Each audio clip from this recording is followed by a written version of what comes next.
Assalamualaikum warahmatullahi wabarakatuh. Perkenalkan, nama saya Muji Rahayu dari Prodi Vokasional Informatika dengan nomor NPM 181500089. Baiklah, di sini saya akan sedikit menyampaikan materi mengenai teori dan konsep sistem pendukung keputusan atau disebut juga dengan SPK.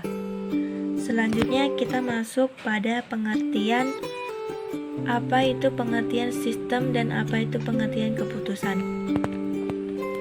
Pengertian sistem. Sistem adalah kumpulan semua unsur yang ada dalam suatu lingkup permasalahan yang saling berintegrasi sehingga setiap informasi yang ada akan dapat dimanfaatkan oleh pihak-pihak yang ada dalam ruang lingkup permasalahan untuk mencapai suatu tujuan tertentu.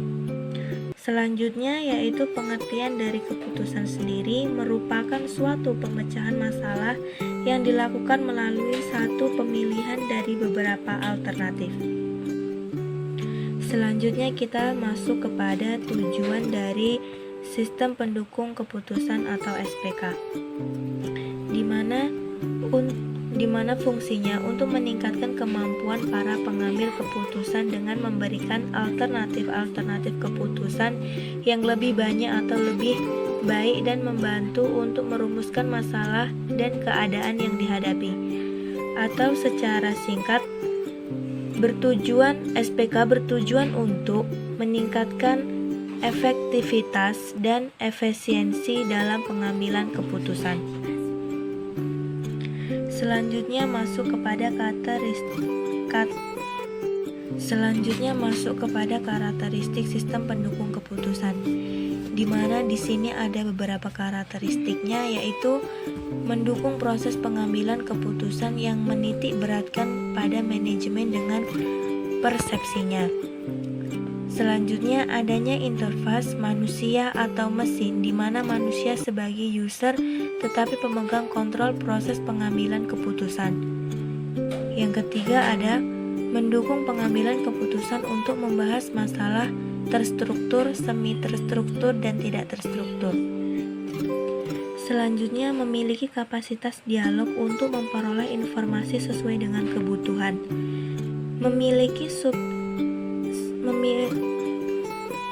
Selanjutnya memiliki subsistem yang integrasi sedemikian rupa sehingga dapat berfungsi sebagai kesatuan sistem.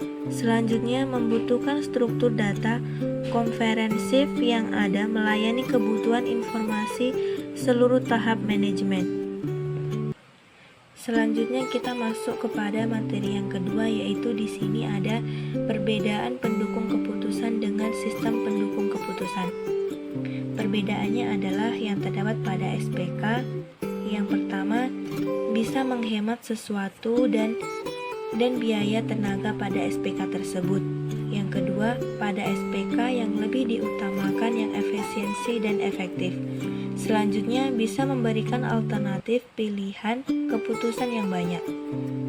Membantu juga merumuskan sebuah masalah dengan SPK. Selanjutnya, perbedaan dari pendukung keputusan yaitu yang pertama, membuat kualitas lebih meningkat. Yang kedua, bisa mengunci kepakaran yang terbilang terbatas. Yang ketiga, bisa beroperasi dengan mudah di lingkungan yang berbahaya. Keempat, akses pengetahuan dapat dilalui dengan cara singkat. Yang kelima, bisa membuat output juga produktivitas dengan tingkat yang lebih tinggi karena bukan mustahil bagi sistem pakar lebih cepat dari sistem kerja manusia. Yang selanjutnya kita masuk kepada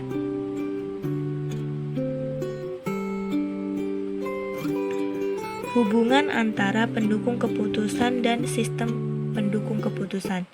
Di sini hubungannya di antara pendukung keputusan dan sistem keputusan ada 4, yaitu yang pertama, sama-sama mempunyai kemampuan yang bisa menjelaskan jalur untuk pencapaian masalah tertentu. Yang kedua, memiliki perbedaan sistem keputusan memerlukan database, sedangkan sistem pakar berasaskan knowledge base. Selanjutnya, SPK menciptakan keputusan ialah membuat gaya kemampuan manajer menjadi refleksi. Selanjutnya, SPK pendukung keputusan memakai basis pemodelan, sedangkan dengan keputusan memakai konsultasi. Di sini contoh penerapan SPK di masyarakat, saya mengambil contoh yaitu penerimaan bantuan sosial beras pada masyarakat miskin. Di sini saya akan sedikit menjelaskan mengenai contoh tersebut, di mana penerimaan bantuan sosial beras pada masyarakat miskin, di mana sekarang ada yang namanya kartu PKH yang termasuk salah satu syarat utama. Setelah itu, panitia juga mempertimbangkan jumlah penghasilan, status perkawinan, jumlah tanggung jawab, dan juga umur. Pertimbangan untuk melakukan proses panitia berdasarkan kriteria-kriteria yang ada. Dengan adanya sistem pendukung keputusan, pemilihan bantuan sosial beras miskin memberikan jawaban dalam menentukan penerima bantuan tersebut. Baiklah, cukup sampai di sini penjelasan dari saya. Mohon maaf ada silap kata. Saya akhiri dengan wabillahi taufiq wal hidayah. Assalamualaikum warahmatullahi wabarakatuh.